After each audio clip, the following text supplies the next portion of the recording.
Rocio Wanikoff Horns nasceu no dia 9 de novembro de 1979. Seus pais eram Alicia Horns e William Wanikoff. O casal teve outros 2 filhos e residia na área de Mijas, em Costa del Sol, na Espanha. O casamento era conturbado e violento. Devido a isso, Alicia começou a ter um caso com uma mulher chamada Maria Dolores Vasquez. No ano seguinte, Alicia deixou William e ele voltou para sua terra natal, a Holanda. Com a separação, Alicia e seus 3 filhos foram morar com a Maria. As duas então compraram uma casa juntas, embora Maria tenha sido nomeada como a única proprietária. No ano seguinte, o divórcio com William foi finalizado e Alicia teve a custódia total dos seus filhos. Nessa época, a pequena Rocio estava feliz com a nova vida familiar. Ela e sua irmã Rose tinham orgulho de suas 2 mães. As meninas também escreveram inúmeras vezes em seus diários pessoais sobre o seu afeto por Maria. Tudo parecia ir bem, até que em 1988, a relação entre Alicia e Maria começou a se desfazer. Então, elas decidiram se separar. Devido à casa ainda pertencer a ambas as mulheres, elas ainda viveram juntas por um curto período, até Alicia decidir se mudar. A amizade entre as 2 mulheres então se desfez, e elas entraram em uma briga judicial pela casa. Com o passar dos anos, a família ficou cada vez mais estabelecida financeiramente.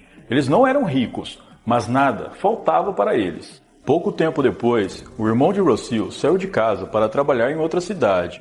E a sua irmã estava concluindo o ensino médio e se preparava para entrar na faculdade. No dia 9 de outubro de 1999, por volta das 5h30 da tarde, Rocio, já com 20 anos, se despediu de sua mãe e irmã, avisando que iria para a casa do seu namorado, em La Cala de Mijas, que fica a uma distância de apenas 500 metros. A jovem saiu da casa do seu namorado por volta das 9h30 da noite. O rapaz disse que iria deixá-la em casa, mas ela preferiu ir andando e avisou que quando chegasse, iria tomar banho, trocar de roupa e sairia para se encontrar com os amigos num parque de diversões no município vizinho. Rocio então saiu da casa do namorado. Estranhamente, esta foi a primeira vez que ela fez a caminhada de volta para casa sozinha.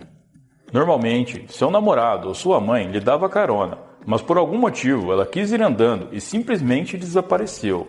Quando Rocio não chegou em casa, sua mãe telefonou para o namorado dela e rapidamente os 2 saíram para localizá-la. Eles andaram pelo bairro perguntando se alguém tinha visto Rocio e um homem relatou ter visto a jovem caminhando em direção à sua casa naquela noite. Como ela havia dito que iria para o parque de diversões com os amigos e nenhum deles atendia o telefone, eles acharam que era melhor esperar. Na manhã seguinte, Alicia entrou em pânico ao ver que a filha não havia retornado. Ela ligou novamente para o namorado da jovem, e ele entrou em contato com os amigos que Rocio disse que encontraria no parque de diversões, mas nenhum deles a viu no parque naquela noite. Com essa informação, Alicia decidiu fazer uma caminhada para clarear a cabeça. Ao passarem por um terreno baldio, eles avistaram um par de tênis de corrida que era o mesmo modelo que a jovem estava utilizando na noite anterior. À medida que investigavam mais, as mulheres encontraram um guardanapo e várias manchas de sangue por todo o terreno. Com medo do que poderia descobrir, Alicia finalmente decidiu ligar para a polícia. A região foi imediatamente isolada e naquele mesmo dia, a polícia, a mãe da jovem e mais de 1000 voluntários vasculharam a área em busca de Rocio. Segundo os detetives, havia fortes indícios de que a jovem pudesse não estar mais viva. Os investigadores notaram rastros de sangue e marcas de pneu, como se o corpo tivesse sido arrastado para um veículo e levado para outro lugar. A polícia também teorizou que o local onde o sangue foi encontrado ficava em um terreno inclinado e seria uma tarefa difícil para alguém arrastar um corpo sozinho. Com isso em mente, a polícia passou a acreditar que pelo menos 2 pessoas estavam envolvidas no crime. O sangue encontrado no local foi levado para análise. No dia 16 de outubro, os investigadores informaram aos familiares que o sangue na cena do crime realmente pertencia a Rocio. A análise pericial também identificou amostras de outro indivíduo. Devido à grande quantidade de sangue presente, a polícia concluiu que o mais provável é que Rocio tenha falecido devido a uma forte hemorragia. O caso tomou conta da mídia local e rapidamente se espalhou por toda a Espanha. Os investigadores estavam às cegas, até que uma semana depois, uma testemunha-chave se apresentou. Na noite do desaparecimento de Rocio, por volta das 10 da noite, um motorista de táxi dirigia pela mesma região onde o sangue foi encontrado. Segundo ele, do nada, um carro veio em sua direção pela contramão. Ele teve que desviar e parar. Quando o veículo passou, ele disse ter ouvido um grito agudo, como se alguém estivesse gemendo de dor. O homem ficou nervoso e foi embora. Quando ele viu o caso da jovem desaparecida, resolveu procurar a polícia. A investigação parecia estar caminhando para um beco sem saída. Até que no dia 2 de novembro, mais de 3 meses após o desaparecimento, um corpo foi encontrado em um terreno baldio perto do clube desportivo Los Altos del Rodeio, localizado entre os municípios de Marbella e São Pedro de Alcântara, a cerca de 50 quilômetros de onde o sangue foi encontrado. A polícia constatou que o criminoso tentou esconder o corpo da jovem em cima de alguns arbustos e o cobriu com galhos e folhas secas. O corpo estava sem roupas e irreconhecível, o que era incomum pelo pouco tempo de exposição. A razão disso, segundo os legistas, é que devido à região ser infestada de vespas carnívoras, elas devem ter picado o corpo várias vezes e a corrosão ácida do veneno desses insetos resultou em uma decomposição mais acelerada. O estado era tão degradado que foi impossível identificá-lo visualmente no primeiro momento. Perto do cadáver, a polícia encontrou 2 sacolas de lixo. Dentro de uma das sacolas, Rose identificou os anéis e uma camiseta que pertenciam à sua irmã. A camiseta tinha marcas de corte que destacavam que o criminoso havia tirado a roupa dela após o ataque.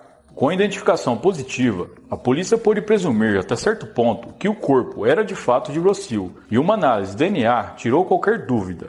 Era realmente ela.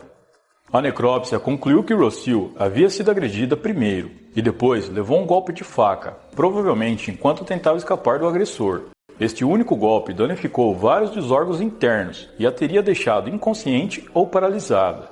A partir dessa necrópsia e de exames posteriores, também foi concluído que Rocio havia ficado várias horas parada, possivelmente viva, antes do agressor decidir mover seu corpo para o local em que ela foi encontrada.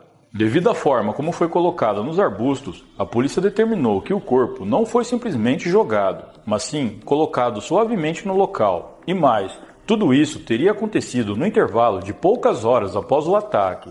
A estrada em que Rocio foi encontrada era uma trilha tranquila e isolada que contornava a rodovia N340.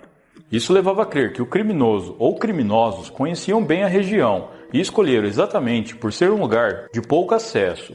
Alice, o namorado de Rocio, relatou à polícia o estranho homem que teria visto caminhando em direção à sua casa na noite em que ela desapareceu. E como o sangue foi encontrado numa região completamente oposta da rua onde morava, ele poderia ter visto alguma coisa. Porém, ao ser procurado pela polícia, seus familiares informaram que este homem, cujo nome nunca foi divulgado à imprensa, havia falecido há poucos dias. A investigação então começou a ouvir amigos, parentes e vizinhos, e a polícia começou a se concentrar na ex-namorada de Alicia, Maria. Ninguém sabe por que eles fizeram isso, mas acredita-se que eles desenvolveram uma teoria de que Maria ficou extremamente irritada com o fato de que Alicia a deixou e ainda lutaram na justiça pela casa que compraram juntas. A história parecia plausível para algumas pessoas. Tudo não passava de uma vingança, e Maria tirou a vida de Rocio. Embora não houvesse nenhuma evidência física para associar a mulher ao caso, ela chegou a ser acusada oficialmente pelas autoridades e enviada ao tribunal para prestar esclarecimentos. Durante o julgamento, o promotor se concentrou no caráter possessivo de Maria, apesar de não apresentar nenhuma evidência. Ela foi descrita como uma mulher dominante e predatória. Depois de apenas 4 horas de deliberação, sem qualquer prova ou evidência que ligasse a mulher ao crime, Maria foi considerada culpada e condenada a uma pena de 15 anos de reclusão, sem direito à liberdade condicional. Os advogados dela imediatamente exigiram um novo julgamento e foi concedido. No entanto, enquanto Maria estava presa, algo aconteceu e levaria toda essa história a uma reviravolta surpreendente. Em agosto de 2003, 4 anos após o crime que vitimou Rocio, uma garota de 17 anos chamada Sônia Carabantes voltava para sua casa por volta das 5 horas da manhã. Ela se despediu dos amigos que a acompanharam até uma feira local, e eles a observaram de longe enquanto Sônia caminhava em direção à rua onde morava. Na mesma hora, um homem chamado Tony King espreitava em um beco próximo, pronto para atacar.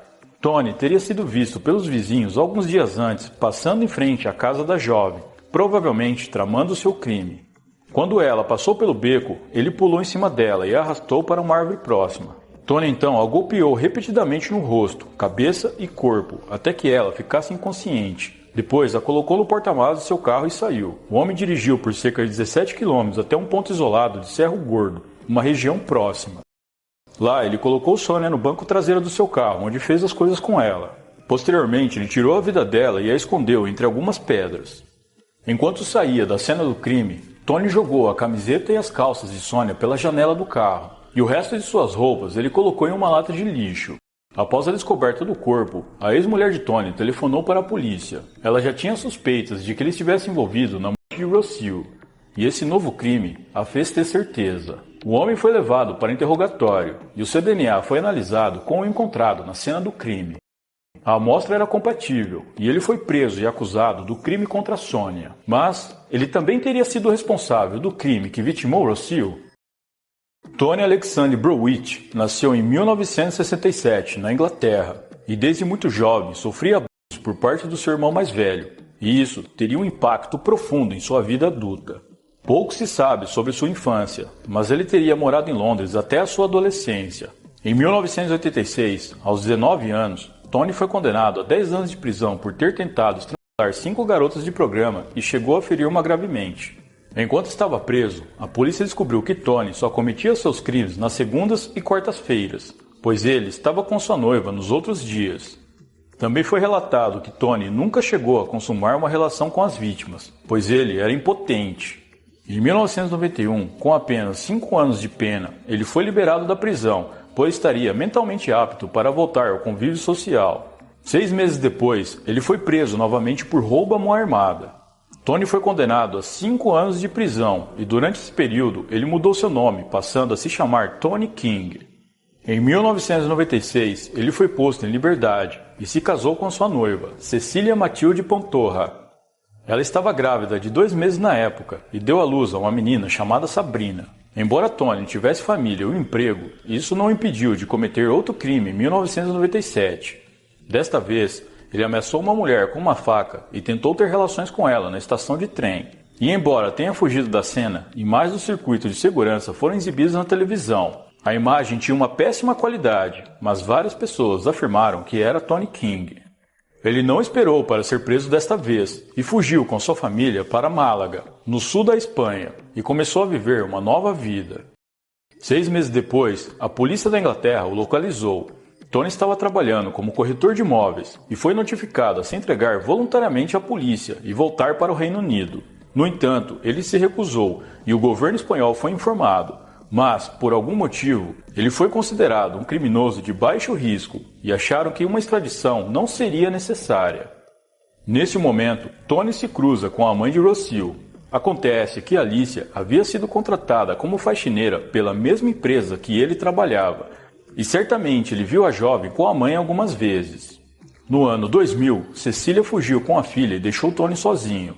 Acredita-se que, nessa mesma época, Cecília já desconfiava que Tony estava envolvido na morte de Rocio, mas decidiu não falar nada para as autoridades.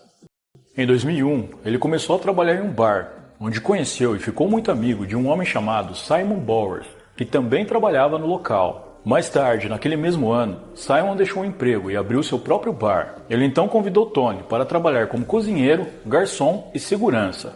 Pouco depois dessa mudança, aconteceu o crime que vitimou Sônia, e Cecília, ex-esposa de Tony, decidiu que era hora de falar com a polícia. Tony foi preso, e amostras de sangue provaram que ele foi o responsável pelos 2 crimes, o de Rocio e o de Sônia. Um amigo de Tony, chamado Robert Graham, também foi preso como suposto cúmplice do crime, mas pouco tempo depois ele foi solto, devido à falta de provas, mesmo a polícia tendo certeza de que Tony não agiu sozinho. Em 2005, Tony King foi condenado a 36 anos pelo crime contra Sônia, e no ano seguinte, mais 19 anos pelo crime contra Rocio. Após a sua prisão, Maria foi liberada e recebeu uma indenização financeira do Estado no valor de 120 mil euros. No entanto, Alicia, mãe de Rocio, sempre acreditou que Maria esteve de alguma forma envolvida no crime contra sua filha, mas nada foi provado. Em 2008, a polícia do Reino Unido relatou que Tony era suspeito de outros 12 homicídios ocorridos entre 1987 a 1994. No entanto, a polícia comentou mais tarde que isso era só uma especulação. Em 20 de dezembro de 2011, Alicia procurou a imprensa e relatou ter recebido 2 cartas supostamente escritas por Tony King, onde ele confessa que a mandante do crime foi a sua ex-namorada, Maria Dolores Vasquez. Segundo Alicia, a carta está com seu advogado para comprovar a caligrafia. Nas cartas, Tony conta que Maria estava presente com ele no terreno baldio quando Rocio foi capturada. Maria que teria traído a jovem para o local. E mais, ela teria tido um ataque de risos enquanto via a jovem implorar por sua vida. Alice está convencida de que as cartas foram realmente escritas por Tony. Porém, até o momento, a autenticidade dessas cartas ainda não foi provada. Em 9 de novembro de 2019, 20 anos após o crime, Alicia deu uma entrevista para uma TV espanhola e reafirmou a sua convicção de que a mandante do crime foi Maria. Na entrevista, ela disse: "Minha filha não recebeu justiça. Existe uma mão maligna por trás de tudo. É muito difícil lembrar do que aconteceu com a minha filha. A dor de perder um filho é incompreensível e eu sofro todos os dias. Só que o mais difícil é ter certeza de que a justiça não foi feita."